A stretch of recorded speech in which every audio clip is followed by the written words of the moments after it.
మునగాకులు పొడి ఆరోగ్యకేనండి. డైలీ తీసుకుంటే ఎటువంటి లాభాలు ఉంటాయంటే, మునగాకులను తక్కువగా చూడొద్దండి. మునక్కాయ కంటే మెరుగైన పోషకాలు ఆకుల్లో ఉంటాయంటున్నారు. మునగాకులో బోల్డని విటమిన్లు, కాల్షియం, ఐరన్, ఎఫ్సిసిసిల్, అమినో యాసిడ్స్ ఉంటున్నాయి. మునగాకులో కొవ్వు తక్కువ. వాటిని పొడి చేసుకొని నీటిలో కలుపుకొని తాగితే కొవ్వు కరిగిపోతుంది అంటున్నారు.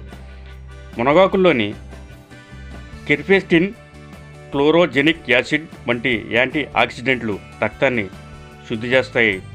మునగపొడి రోగ నిరోధక శక్తి మెరుగుపరుస్తుంది అంటున్నారు. చర్మ ఆరోగ్యానికి మునగ చాలా మంచిదంటున్నారు నిపుణులు. కాలానుగుణంగా వచ్చే వ్యాధులను మునగపొడి నివారిస్తుందని. మునగాకుల్లో విటమిన్ ఏ పుష్కలంగా ఉంటుంది కాబట్టి కంటి చూపుకి కూడా చాలా మంచిది. ఇది జ్యూస్ చేసుకొని తాగొచ్చు, పొడిగానే తాగొచ్చు.